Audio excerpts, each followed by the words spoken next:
Hi, welcome to WOW TV. My name is Angel, and I'm here from the Wizards of Wright program. The WOW program is a part of the Educational Outreach Office here at Wright-Patterson Air Force Base. Today, we're going to learn about light. Are you ready to get started? Let's go. Do you know what light is made of? That's not an easy question. Light is a form of energy made up of very small particles called photons. If you've already studied light, you know that light goes through some things and not others. Light behaves differently depending on the matter it interacts with. When light passes directly through something like air or water or glass, it's called transparent. When light is blocked by an object and can't pass through it all, like an animal or wood, metal, trees, or a book, the object is called opaque. A third type of object allows some light to pass through it, but scatters the light enough that you can't clearly see the object, like frosted glass, tissue paper, thin sheets of plastic, and even ice. These objects are called translucent. When we're little, we have a simple understanding of light. The world is either light or dark, and we can change from one to the other by flicking a switch on the wall. But as we grow up, we learn that light is more complex than this. Light is a kind of energy. Light travels. It can travel between two places, like from the sun to the earth, or from a flashlight to the sidewalk in front of you on a dark night. The energy travels in the form of waves. This is similar to the waves on the ocean, but about 100 million times smaller. It's a vibrating wave of electricity and magnetism.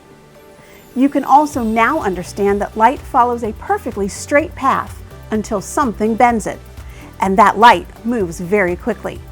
It travels to Earth from the sun, which is 93 million miles away. Light travels at 186,000 miles per second. So the sunlight you're seeing was still on the sun about 8 minutes ago. Does that seem slow? Well, if you could drive to the sun at 60 miles an hour, it would take you 177 years to get there. In 1 second, light can go around the Earth 7 times. Now, let's talk about how light travels. Teachers, let me show you how to set up this demonstration, and then you can do it in your classroom. We're going to use index cards and binder clips. Little bits of clay would work well too. After securing the cards so they'll stand up, place the cards so they stand at an equal distance from each other. Turn off the lights in your room and place a flashlight or one of these light blocks at one end of the row of index cards. You may have to adjust a bit, but you'll want to arrange the index cards so that light can be seen through all of the holes. Observe and then discuss your observations. I'll wait here while you do this.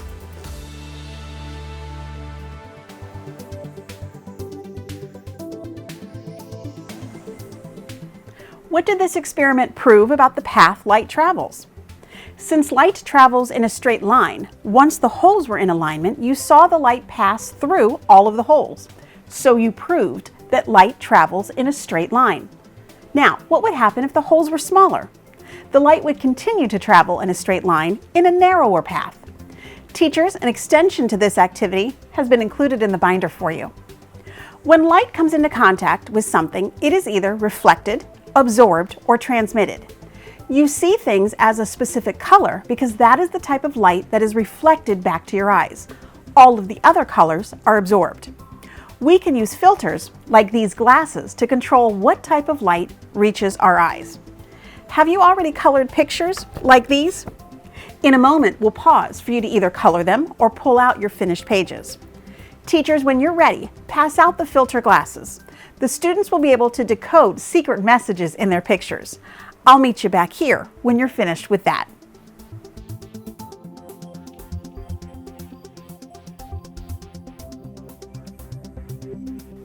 Wasn't that interesting?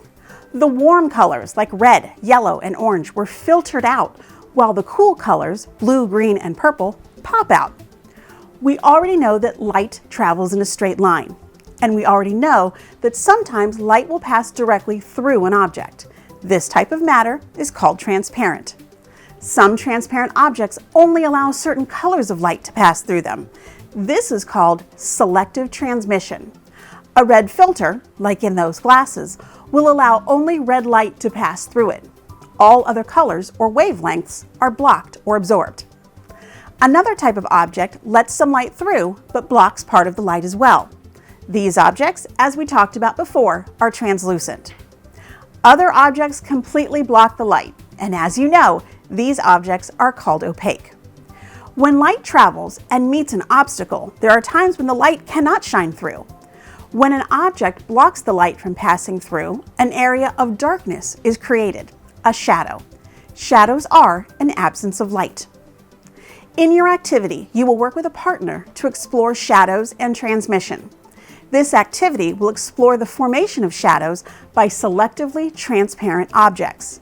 These types of materials only allow certain wavelengths of light or colors to pass through them. Teachers, please make sure they have the worksheet and the box of materials.